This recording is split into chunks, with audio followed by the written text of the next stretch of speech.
فاشوف الشباب هيك ظل لا شغل لا عمل من وراء الحصار مأثرين علينا تأثير كلش سلبي. Le peuple irakien est persécuté par l'impérialisme américain et les sionistes.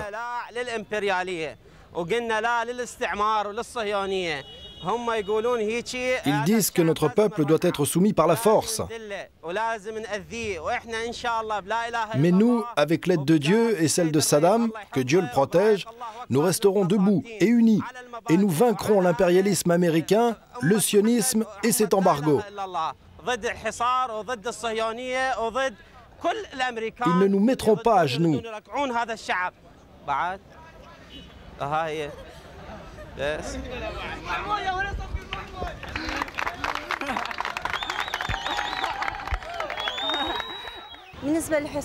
À propos de l'embargo, eh bien c'est quelque chose de très perturbant. Tu peux dire qu'il a détruit l'espoir et la volonté de la jeunesse. Certains jeunes n'ont qu'une envie, c'est de fuir cette situation. Cet embargo déboussole complètement le peuple irakien.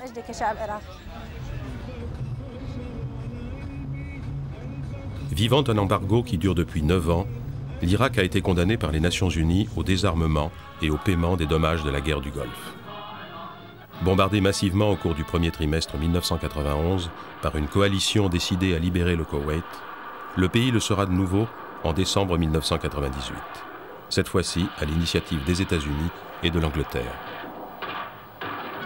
Une non-soumission totale des Irakiens, avancée par le rapport de M. Butler, chef de la mission chargée du désarmement de l'Irak, conduira à de nouvelles frappes. Aujourd'hui encore, et épisodiquement, les frappes se poursuivent. Avec l'embargo s'appliquant sur tout le territoire, les Nations Unies ont décidé d'installer 2 zones de sécurité, des zones interdites à l'aviation irakienne. L'une au nord, à partir du 36e parallèle pour protéger les populations kurdes, l'autre au sud du 32e parallèle pour protéger les populations chiites. Dans le Grand Bagdad, le fief de Saddam Hussein, se concentrent 7 millions d'Irakiens, soit 30% de la population. Le sentiment national reste un outil de propagande. L'appel à la fierté du peuple irakien et à la grandeur de son passé historique demeure une arme efficace.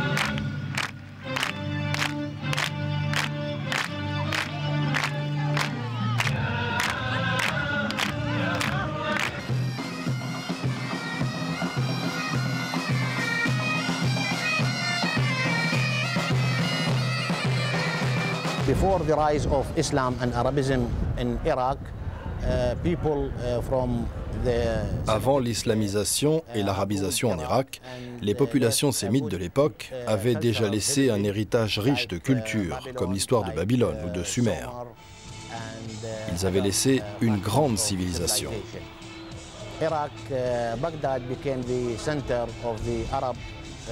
Bagdad était devenu le centre de la civilisation musulmane arabe pendant près de 7 siècles. À cette époque, la civilisation arabe était à la pointe des civilisations. Je pense que la première université a vu le jour à Bagdad. Les Arabes de l'époque ont beaucoup contribué au progrès de la chimie, de l'algèbre et à d'autres sciences.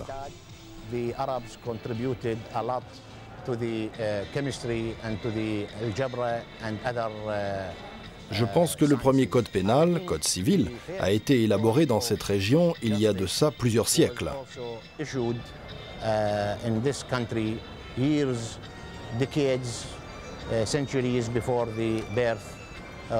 En fait, l'histoire de la civilisation irakienne s'élève à environ 7 millénaires.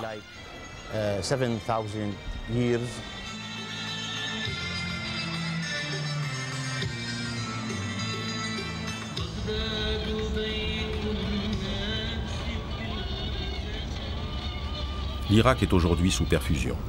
Le faible pourcentage de pétrole que l'État peut exporter dans le cadre de l'échange nourriture contre pétrole, autorisé par les Nations Unies, a plongé le pays dans la pauvreté.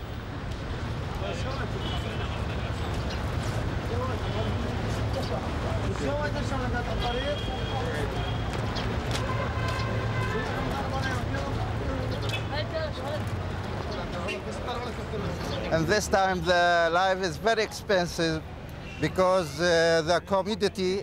Nous vivons une période d'inflation des prix. Les prix des denrées alimentaires et autres sont très élevés.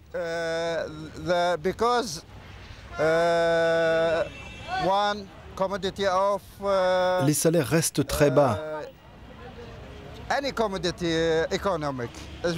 Ici, tout le monde essaie de trouver un travail pour survivre, mais arriver à trouver un travail est pratiquement impossible.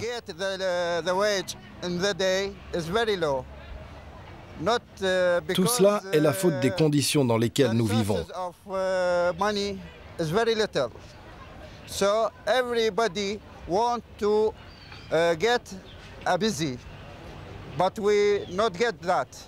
Nous essayons de subvenir à nos besoins en cherchant à travailler du matin au soir, et nous dormons très peu.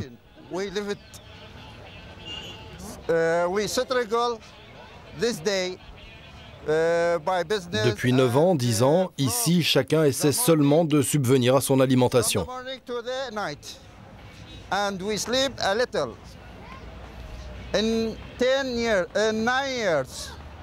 Everybody here is struggle from this eat.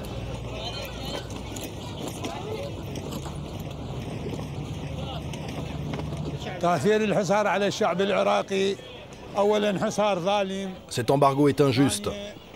C'est quelque chose qui, en réalité, est lié aux intérêts pétroliers.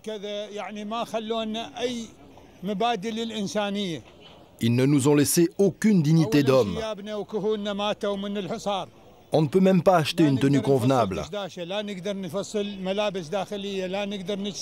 Moi-même, je ne peux pas habiller ma propre famille correctement. Notre situation est très difficile. Le client vient par exemple pour acheter de la nourriture, de la marchandise, mais son salaire ne le lui permet pas. Il ne peut pas acheter, sauf un minimum pour ses enfants, comme des œufs, des tomates ou des pommes de terre.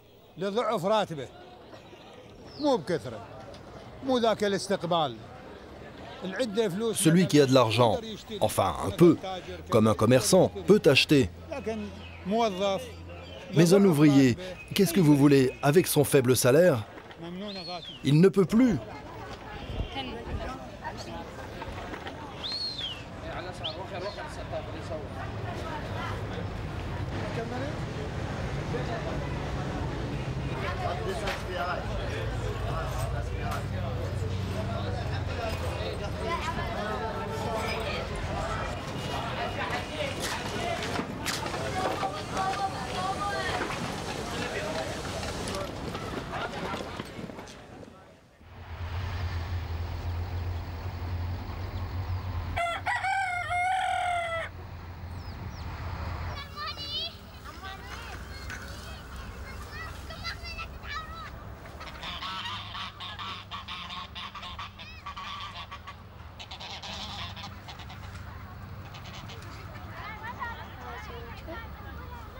والله أفضل طبعا العيش هنا بالمدينة شوية بالقرى والأرياف شوية أفضل من المدينة لأن هنا نقدر نزرع. Moi, je préfère ma vie à la campagne. Je peux cultiver la terre et la semer. De mes mains, je récolte notre nourriture. À la ville, ce n'est pas la même chose. Ici, la vie est meilleure.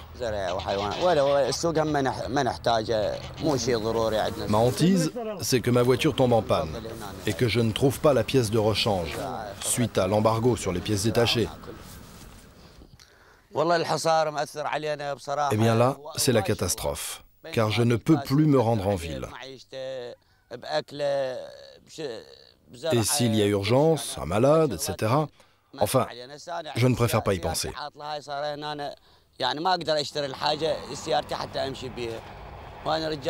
L'embargo est un cercle vicieux qui s'applique à beaucoup trop de choses. Pour un médicament qu'on ne peut pas trouver, cela peut vous coûter une vie humaine.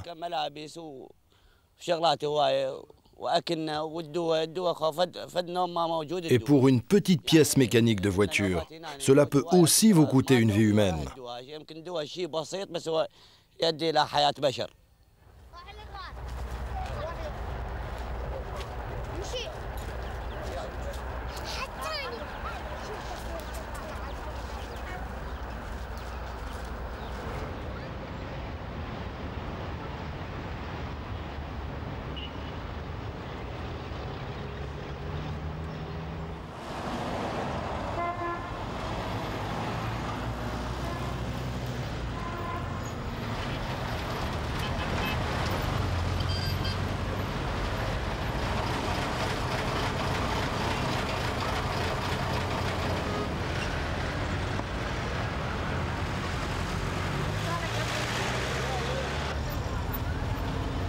السيارة عطلت بسبب بلاكات منتهية عتيقة وظروف الحصار أثرت علينا. La voiture est souvent en panne à cause d'une pièce qui est trop vieille. Je n'ai pas les moyens d'acheter cette pièce au marché noir et de toute manière elle est introuvable. Et je suis obligé d'utiliser ma voiture comme ceci jusqu'à ce qu'elle rende l'âme.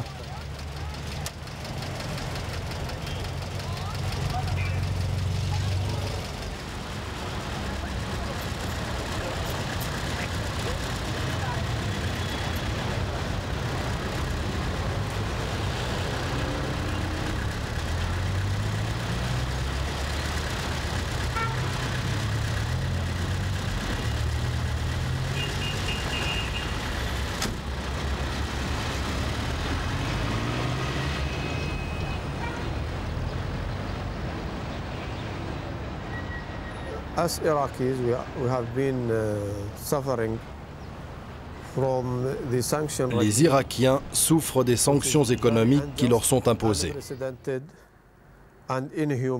Ces sanctions sont injustes et barbares. Tout ceci a été imposé à l'Irak pour s'assurer que ce pays se plie bien aux résolutions des Nations Unies.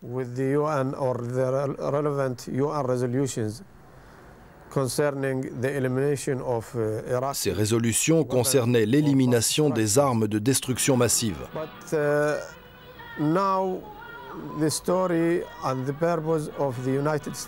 Mais aujourd'hui, on maintient les sanctions économiques dans un autre but. Les Américains essaient de préparer, enfin, ils essaient d'encourager un changement politique en Irak afin d'installer leur hégémonie dans la région.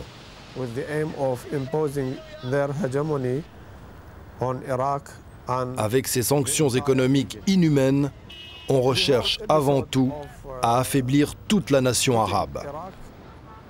Under this unjust, inhuman sanction regime is aiming at weakening the Arab nation because l'Irak est un pays riche. C'est un pays riche en pétrole, riche en agriculture. in oil is rich as agricultural country. It has a scientific base. It has many land people. We have Nous avons un grand potentiel scientifique, une population importante. Il y a des millions de personnes compétentes dans beaucoup de domaines. Eh bien, tout ceci ne leur plaît pas. Ils veulent que les pays arabes restent sous-développés et divisés, afin qu'Israël demeure la première puissance de la région. remain the dominant power in the region.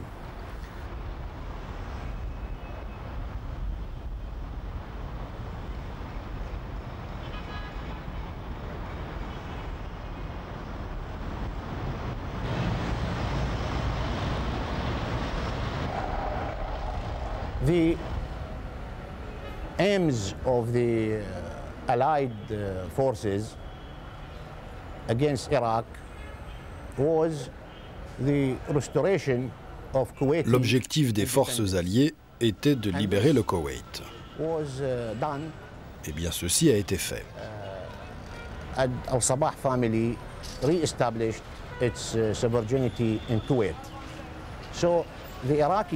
Aujourd'hui, les Irakiens se demandent pourquoi on maintient les sanctions à leur encontre.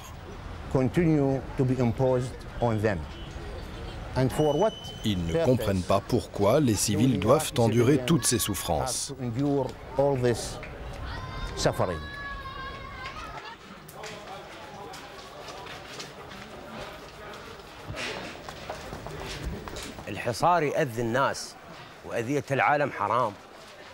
L'embargo est une persécution. Cette persécution nous fait mal. C'est une injustice qui est interdite par la religion même. C'est comme si vous preniez un être humain pour l'isoler dans une seule pièce et que vous lui coupiez son alimentation. Que va-t-il arriver à cette personne? Nous faisons appel à tous les pays musulmans, enfin à ceux qui sont de notre côté, pour qu'ils nous aident à lever cet embargo. Ce n'est pas nous qui sommes allés chez eux. Ce sont eux qui sont venus chez nous, avec leurs bateaux, leurs avions et leur armement.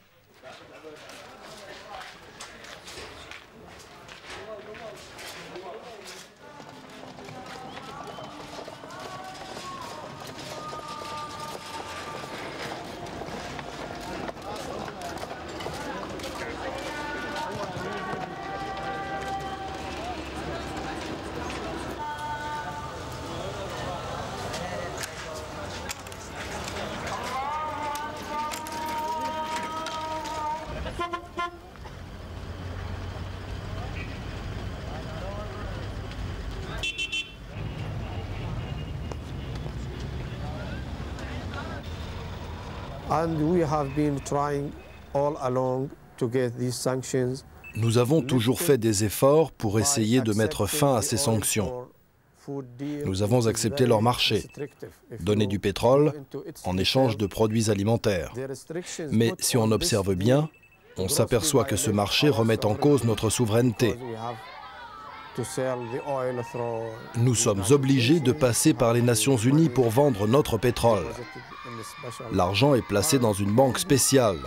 Tout ceci va à l'encontre de notre souveraineté.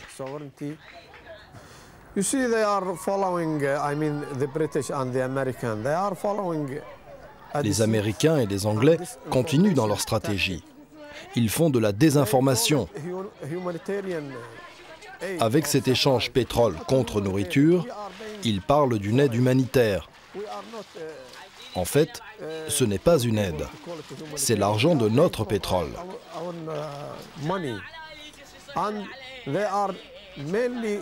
Nous ne sommes pas des gens pauvres. Nous payons avec notre argent les médicaments et les produits alimentaires que nous sommes autorisés à recevoir. En réalité, ils ne se soucient pas vraiment des besoins vitaux de l'Irak, que ce soit au niveau des médicaments ou de l'alimentation. Ce qui les intéresse vraiment, c'est de prélever 42% de la valeur du pétrole qu'on est autorisé à vendre. C'est donc notre argent qui a servi à payer les activités des contrôleurs des Nations Unies pour le désarmement. Les résolutions des Nations Unies stipulait que seulement 25% de cet argent serait prélevé. C'est 42% de la somme globale qui a été prélevée. Une somme destinée en principe à l'achat de médicaments et de nourriture.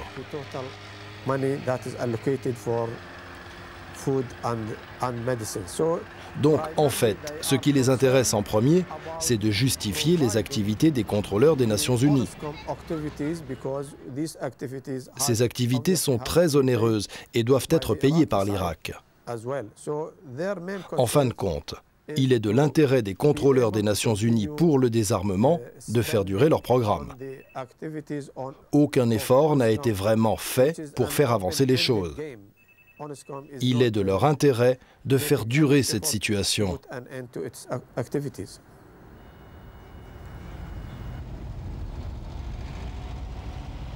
À la fin de l'année 1998, l'Irak, ne voyant pas d'issue à la levée de l'embargo et soupçonnant fortement l'UNSCOM, commission chargée du désarmement, de partialité et d'espionnage, suspendra sa collaboration avec les contrôleurs. Aujourd'hui encore, aucune décision des Nations Unies n'a été prise pour la poursuite des contrôles nécessaires à la levée de l'embargo. Cette situation semble satisfaire pour le moment les deux parties.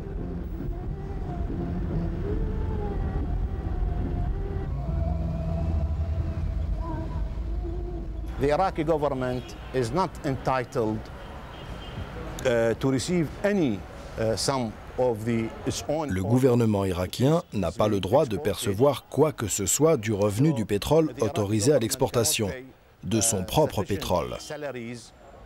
Donc, le gouvernement irakien ne peut pas payer des salaires suffisants à ses membres, ainsi qu'aux hauts fonctionnaires, aux professeurs d'université, aux militaires, etc.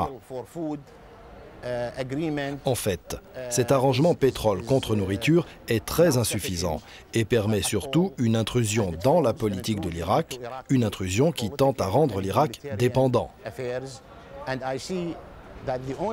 Je pense que la seule solution humaine est de suspendre les sanctions et de tous ensemble essayer de guérir la profonde blessure irakienne.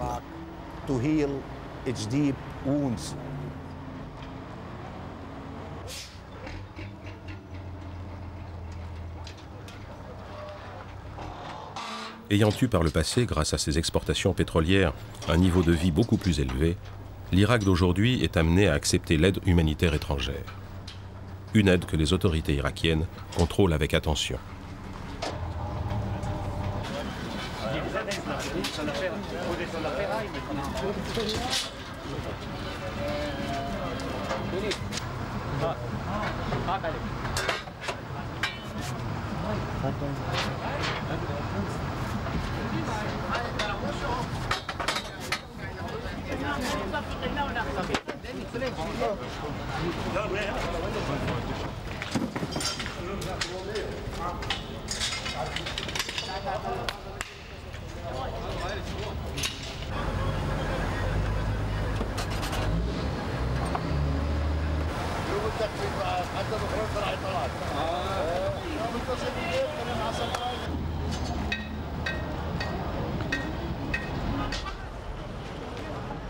Le faible revenu salarial et le chômage accentuent la situation critique des plus démunis. Il n'est pas exceptionnel de retrouver sur le marché l'aide humanitaire étrangère, détournée et revendue.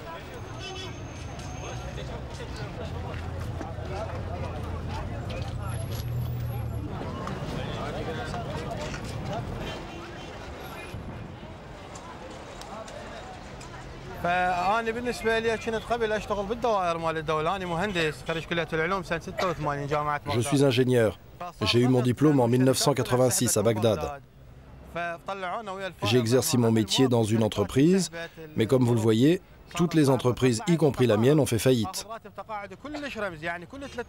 On nous a donné une indemnité de 8000 dinars par mois, mais il est impossible que cela me suffise. Rien que mes cigarettes coûtent 5000 dinars. Je suis père de 3 enfants et j'essaie de les faire vivre, du matin au soir. Ma femme est enseignante avec un salaire insignifiant. Je ne vous parle même pas de la crise du logement, du manque de médicaments qu'on met des jours à trouver.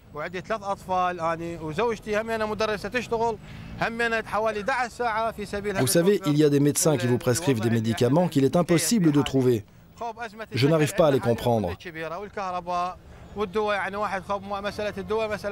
Quand on arrive à trouver certains médicaments, ils sont de toute façon à des prix inaccessibles pour le peuple. D'ailleurs, tous les produits que l'on vend sont à des prix exorbitants.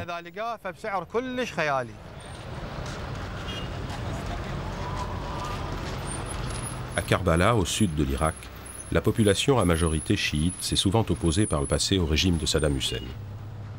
Cette ville berceau et symbole du chiisme est largement influencée par les prêches de son imam. Un imam maintenant mis en place par le gouvernement irakien. كذلك العراق في الوقت الحاضر قاتل أكثر من 33 دولة. Aujourd'hui, l'Irak est victime de l'injustice. Elle s'est retrouvée sous le feu de 33 pays. Ces 33 pays ont été injustes. Notre cher président, que Dieu le protège, a dit non à l'injustice. L'Amérique, qui est injuste, prive l'Irak et son peuple de médicaments et de nourriture. Demain, l'histoire le dira. L'histoire dévoilera la vérité. Elle dira que l'embargo était une injustice.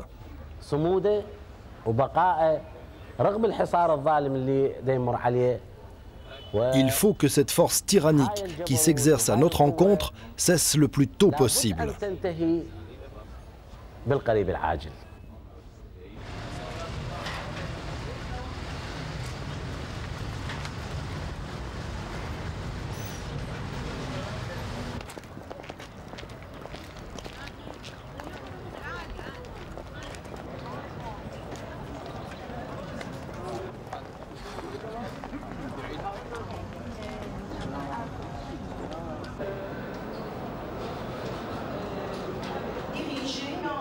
Premièrement, je veux dire que l'embargo économique qui est imposé par les États-Unis et l'autre pays agressif contre notre peuple irakien, c'est pas injuste. J'espère que les peuples américains sont avec le peuple irakien pour confronter le Bill Clinton qui est contre notre peuple. Et je demande une seule question de M. Bill Clinton. Pourquoi vous avez fait les choses ou les faits agressifs contre les enfants qui sont meurent jour par jour, et contre notre femme, et contre notre aïeul? Pourquoi elle fait ça? Pourquoi elle fait cela? Et on a l'impression que la France ne fait rien pour nous. Elle parle seulement, elle dit des mots, mais ni le président Jacques Chirac, ni les ministres, ni rien, même les, comme on dit, les institutions, les jeunes qui viennent pour visiter l'Irak. Il y a des groupes qui viennent de temps en temps, qui visitent les hôpitaux, qui voient notre malheur, mais ils ne font rien. Il écrit peut-être un article dans un journal et puis c'est tout. Pas des choses critiques. On sent que les gens regardent, mais ils ne font rien pour nous. Alors j'ai l'impression que l'Irak est tout à fait seul. On n'y peut plus. C'est une guerre, pas militaire, mais culturelle. C'est une guerre même contre les enfants. Les enfants meurent. Mais on n'y fait rien. Depuis 1991, les principales victimes du recul socio-économique sont les enfants. Près d'un demi-million de nourrissons n'ont pas survécu.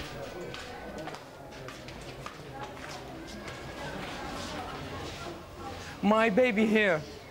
I came here yesterday, and I even take my friend's body. Mon bébé est là. His baby. Je suis venu hier, je le tenais encore dans mes bras.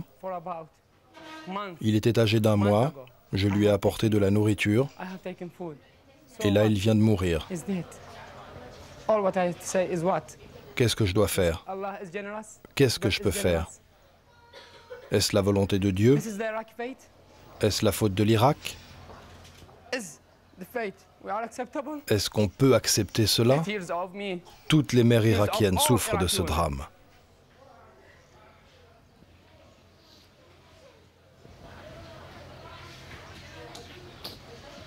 Till now we are really suffering because of the situation after the sanction. Aujourd'hui, nous continuons à souffrir à cause de cette situation imposée, à cause de ces sanctions qui nous privent de médicaments et d'équipements.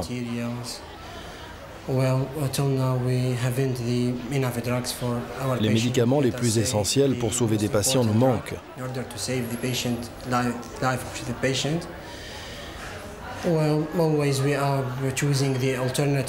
Il y a des fois où on ne peut rien faire pour nos patients. Nous n'avons pas le matériel nécessaire pour établir des diagnostics sérieux. Eh bien, à cause de tout cela, nous souffrons.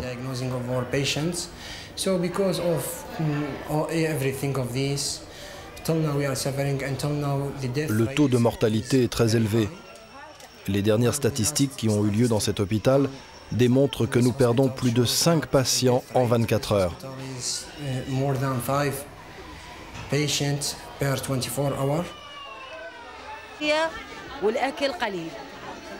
On manque de tout.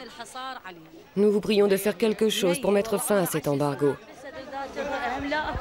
Il n'y a pas de médicaments ici. Notre alimentation est faible. Ma fille est malade tous les jours. Elle n'est pas suffisamment alimentée. Elle souffre de rachitisme. Regardez, elle a 1 an et 8 mois et elle pèse 7,5 kg. C'est normal, ça? Je ne peux que m'en remettre à la miséricorde de Dieu.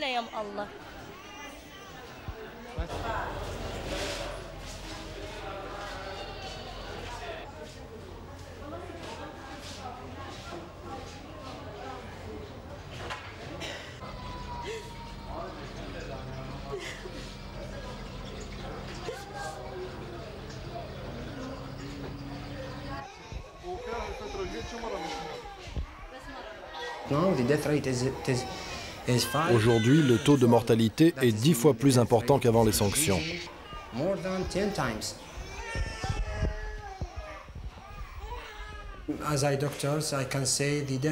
En tant que médecin, je peux dire que la mortalité n'a pas fini d'augmenter.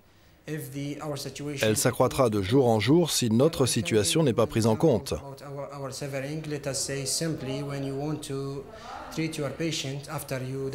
Je peux vous donner un exemple des graves problèmes que nous avons. Vous avez diagnostiqué votre patient et vous avez établi le traitement adéquat. Eh bien, si c'est une infection, il faut utiliser un antibiotique.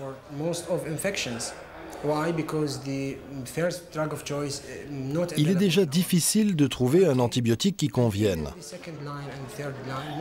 Et si l'antibiotique utilisé pour le traitement de ce malade arrive à épuisement, nous sommes obligés d'en donner un différent, celui qui est à notre disposition à ce moment-là. Et ceci est normalement inacceptable d'un point de vue médical.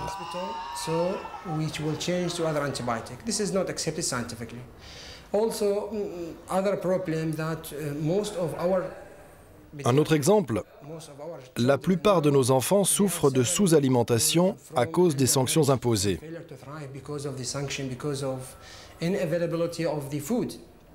Je peux assurer qu'au moins 1/3 des enfants irakiens souffrent de sous-alimentation.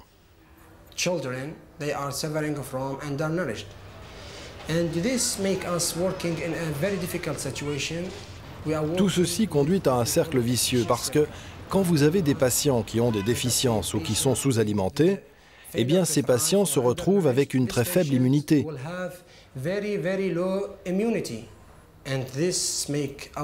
Ils sont exposés à différentes sortes d'infections et une simple infection peut alors devenir dramatique.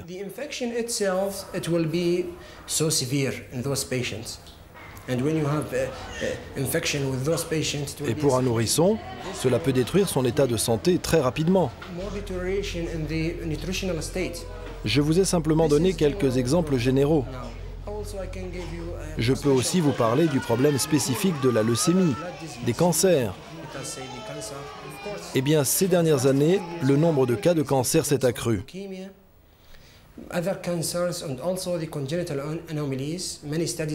Nous constatons différentes anomalies. Plusieurs études ont été faites dans cet hôpital à ce propos. Aujourd'hui, nous pensons, ou plutôt nous croyons sérieusement, que les bombardements de la guerre ont pollué l'atmosphère.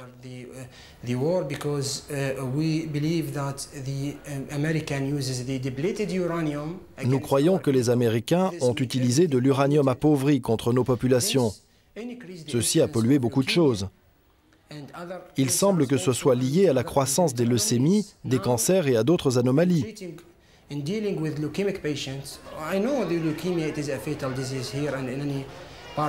Je sais que la leucémie existe dans le monde entier, mais ici c'est autre chose. Nous manquons de produits pour traiter la leucémie. Vous savez que les patients atteints de leucémie sont fragiles et exposés plus facilement à différentes infections.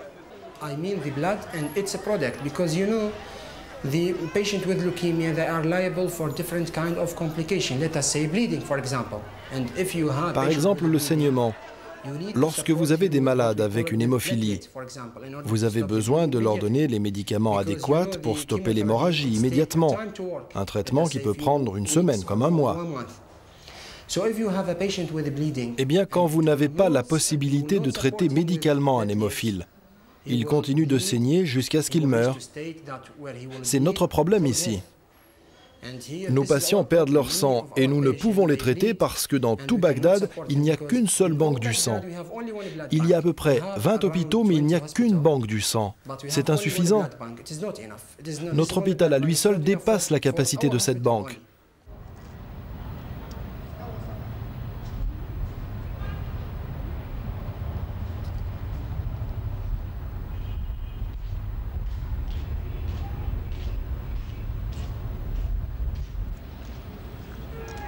He was in the military service during 1991. Il était militaire en 1991. Il était en bonne santé à cette époque-là. 2 ans après les combats de cette époque, il commença à perdre sa capacité immunitaire.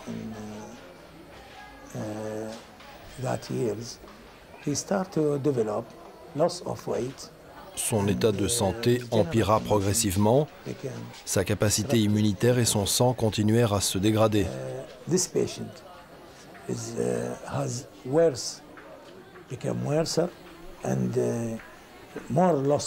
Il s'inquiéta auprès des médecins, il fut transfusé.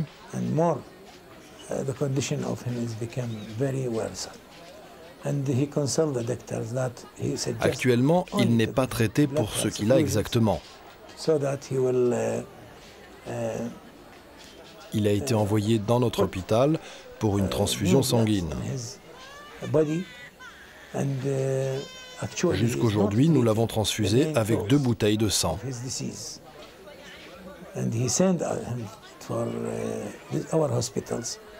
Depuis, il se sent mieux, mais je pense que son état empirera de nouveau à cause des conditions dans lesquelles nous sommes obligés de vivre.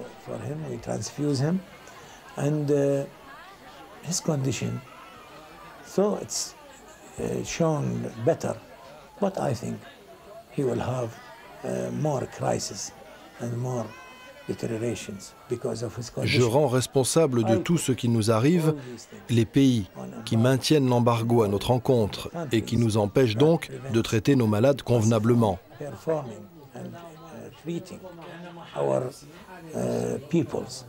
Nous assistons impuissants à la dégradation médicale d'un tel patient. Si nous avions les instruments nécessaires à un bon service, nous pourrions efficacement venir en aide à ce patient.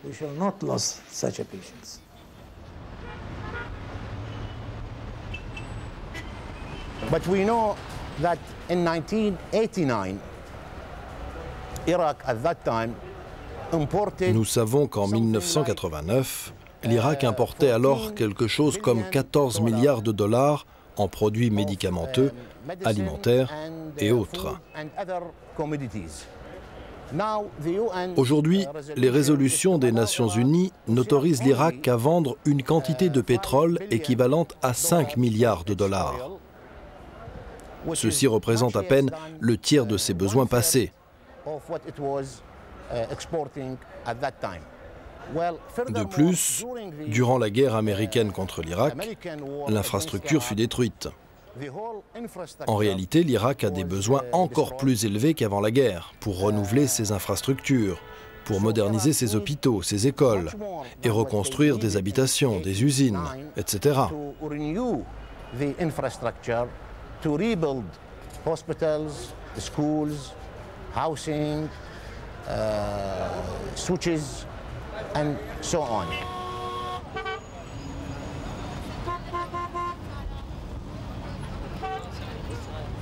À Bagdad, la classe sociale dirigeante n'a pas été vraiment touchée, comme l'a été la majorité de la population.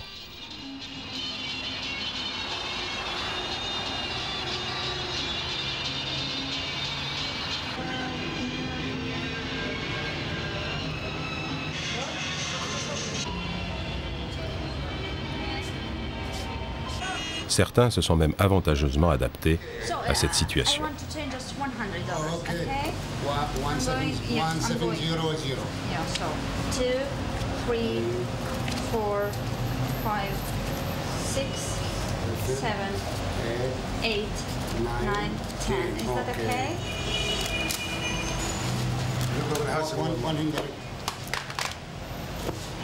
It's 200. 200. All this? Yeah. 300. Oh.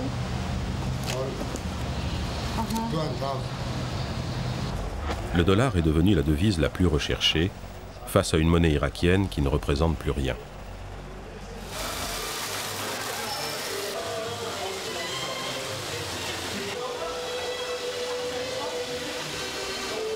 Aujourd'hui, le salaire mensuel d'un petit fonctionnaire permet l'achat de quelques kilos de fruits ou de légumes.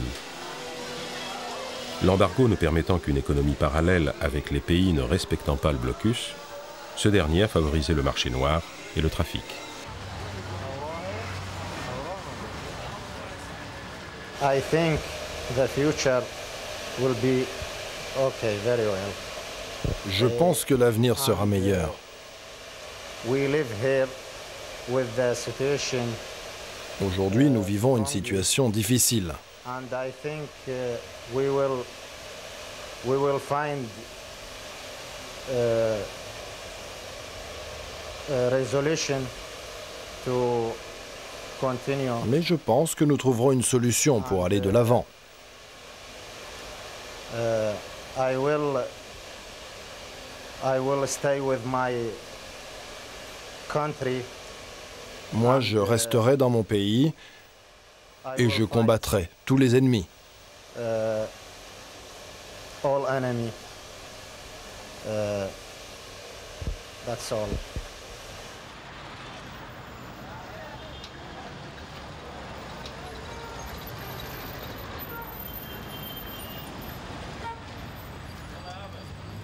احنا مستعدين لكل المواجهة وما خايفين من أي شيء أبدا. Nous sommes prêts à n'importe quelle éventualité. Nous n'avons pas peur de ce qui nous arrivera. Nous avons toujours été un peuple de combattants.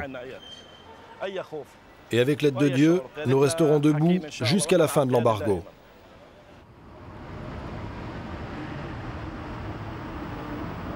Toutes ces années de sanctions n'ont pas vraiment porté atteinte au régime de Saddam Hussein. La gloire, la propagande, le culte de la personnalité se sont substitués à une éventuelle démocratie. Les différences de statut social se sont accentuées en privilégiant les proches du régime actuel.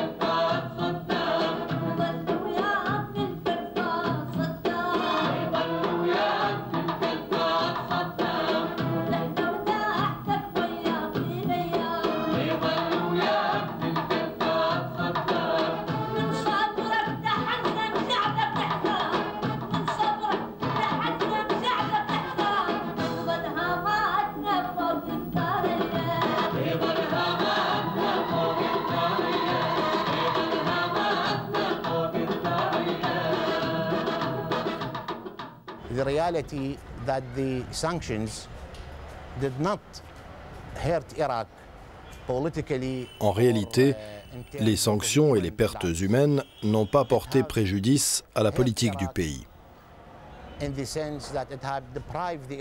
Le résultat véritable, c'est le mal fait au peuple irakien, qui a été privé d'éducation. Je peux même rajouter que les sanctions privent la population d'espoir dans le futur. Les Irakiens ne voient pas la fin de cette souffrance. Cette situation de souffrance favorise l'ignorance. Je décrirais les sanctions comme un processus de déshumanisation du peuple irakien, de l'individu même et de la société.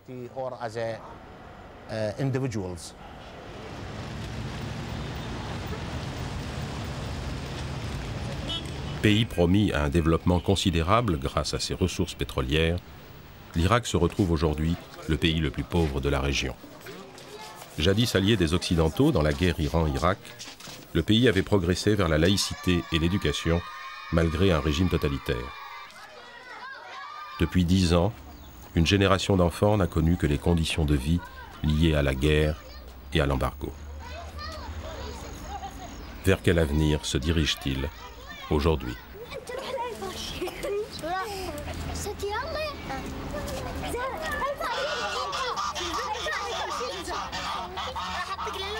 At what price should the desired aim of the West of changing the political regime in Iraq be met? Combien va coûter à l'Irak le désir des pays occidentaux de changer le régime politique dans ce pays?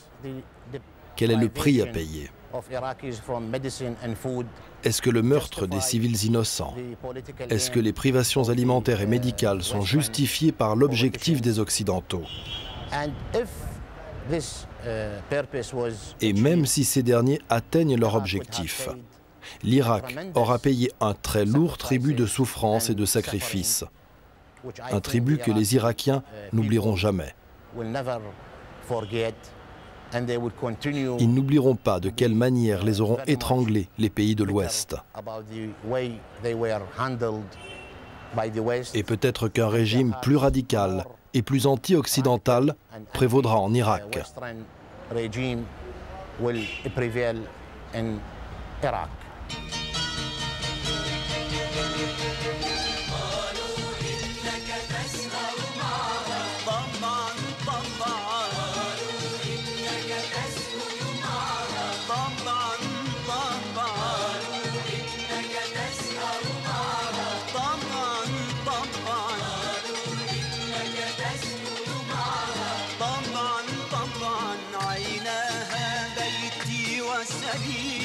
ووسادة رأسي أضلاها تمحو كل هموم حياتي لو مس جبيني إصبعها عيناها بيتي وسريري ووسادة رأسي أضلاها تمحو كل هموم حياتي لو مس جبيني إصبعها ضميني يا أحلى امرأتي لو صمتت قلبي يسمعها ضميني يا أحلى امرأتي لو صمتت قلبي يسمعها